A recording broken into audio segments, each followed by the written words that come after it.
अक्सर जब हम सल्तनतों की बात करते हैं तो जहन में सिर्फ फतूहात आती हैं, है ना। लेकिन कुछ कहानियां इससे कहीं बढ़कर होती हैं। ये कहानियां होती हैं बका की, हिम्मत की और अपनी खोई हुई मिरास वापस छीन लेने की। मुगलिया सल्तनत की शुरुआत की कहानी बिल्कुल ऐसी है। ये सिर्फ एक नस्ल की नहीं बल्कि दो नस्लों की एक ड्रामाई दास्तान है। एक तरफ बाप की शानदार फतह है तो दूसरी तरफ बेटे की कड़ी आजमाइश। तो फिर सवाल ये उठता है कि एक सल्तनत आखिर बनती कैसे है?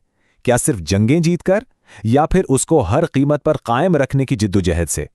चलें इसी सवाल का जवाब ढूंढते हैं बाबर के अज़्म और फिर उसके बेटे हुमायूं की साबित कदमी की कहानी में। तो कहानी का पहला बाब शुरू होता है ज़हीरुद्दीन मोहम्मद बाबर से। सोचिए, एक ऐसा शहजादा जिसे अपनी ही ज़मीन यानी वस्ती एशिया से निकाल दिया गया हो, लेकिन उसके ख्वाब वो आसमान से भी ऊंचे थे। अच्छा, तो बाबर का हिंदुस्तान तक का सफर कोई आसान नहीं था, कोई सीधा रास्ता बिल्कुल नहीं था। पहले तो वस्ती एशिया में सब कुछ खो दिया, फिर काबुल को अपना नया गढ़ बनाया, लेकिन उसकी नज़रें वो हमेशा से हिंदुस्तान के सरसब्ज मैदानों पर टिकी हुई थी। ये सिर्फ एक जंगी मुहिम नहीं थी, नहीं, ये तो एक ख्वाब के पीछे भागने जैसा था। और बाबर का ये कौल उसकी शख्सियत को क्या खूब बयान करता है। ये अल्फाज उसके पुख्ता इरादे और अल्लाह पर भरोसे को दिखाते हैं। मतलब ये एक ऐसे इंसान की आवाज़ है जो हर मुश्किल में एक नया मौका देखता था। तो बाबर हिंदुस्तान पहुंच तो गया, लेकिन असल चैलेंज तो अब शुरू होना था। सल्तनत का ताज पहनने के लिए उसे तारीख की एक ऐसी जंग लड़नी थी जो सब कुछ बदल देने वाली थी। और ये जंग सिर्फ ज़मीन के लिए नहीं थी, बल्कि एक बिल्कुल नई तहजीब की बुनियाद रखने के लिए थी। और वो जगह थी पानीपत का मैदान। जरा तसव्वुर करें, एक तरफ दिल्ली का सुल्तान इब्राहिम लोधी अपनी लाखों की फौज के साथ खड़ा है और दूसरी तरफ बाबर अपने गिनती के चंद सिपाहियों के साथ। ये वो टकराव था जिसने हिंदुस्तान के मुस्तकबिल पर मोहर लगा देनी थी। अब जरा इन नंबर्स को देखें, यकीन करना मुश्किल है। बाबर के पास सिर्फ 12,000 फौजी और सुल्तान लोधी के पास 1,00,000 सिपाही और 1,000 जंगी हाथी। ये कोई आम जंग नहीं थी, ये तो एक मौजज़ा लग रहा था। बाबर की जीत की वजह उसकी शानदार जंगी हिकमत अमली, तोपखाने का नया इस्तेमाल और उसकी फौज का वो जज्बा था जो किसी के पास नहीं था। और बस इसी दिन मुगलिया सल्तनत की बुनियाद रख दी गई। लेकिन जैसा कि हमने बिल्कुल शुरू में बात की थी, सल्तनत जीत लेना एक कहानी है और उसे संभाल कर रखना बिल्कुल दूसरी।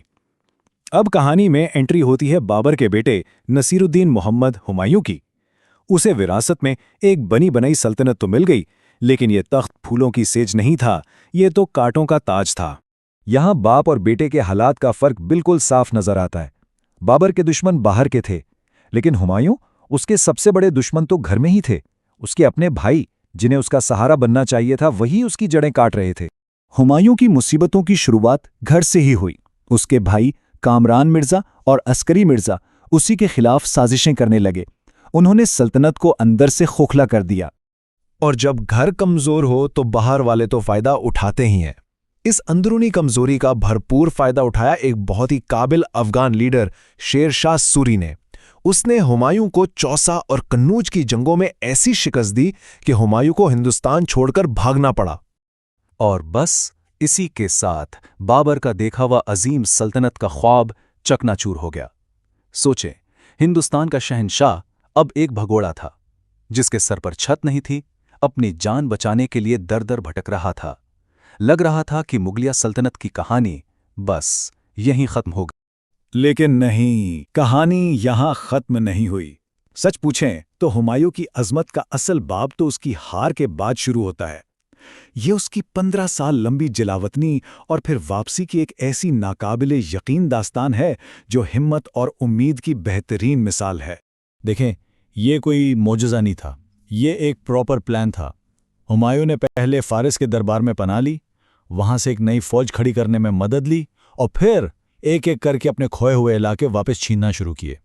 उसने भी अपने वालिद की तरह काबुल को अपना बेस बनाया और फिर सही मौके का इंतजार करने लगा हिंदुस्तान पर दोबारा चढ़ाई करने के लिए। अगर हुमायूं की पूरी जिंदगी को सिर्फ एक लफ्ज में बताना होना तो वो लफ्ज होगा साबित कदमी, यानी कभी हार ना मानना। यही वो खूबी थी जिसने मुगलिया सल्तनत को तारीख के पन्नों से गायब होने से बचा लिया। हुमायूं ने यह दिखा दिया कि असल ताकत जंगे जीतने में नहीं, बल्कि हर बार गिरकर दोबारा उठ खड़े होने में। तो हुमायूं की यह वापसी सिर्फ एक बादशाह की वापसी नहीं थी, अरे नहीं, ये तो पूरी की पूरी सल्तनत की वापसी थी। उसकी इस जिद्दोजहद ने आने वाली नस्लों के लिए एक ऐसी मजबूत बुनियाद रखी जो सिर्फ तलवार के जोर पर नहीं बल्कि तजर्बे और हर हाल में डटे रहने की सलाहियत पर कायम थी। तो फिर आखिर इस सारी भाग-दौड़ और जिद्दोजहद का नतीजा क्या निकला? उसने सल्तनत को पहले से कहीं ज्यादा मजबूत बना दिया।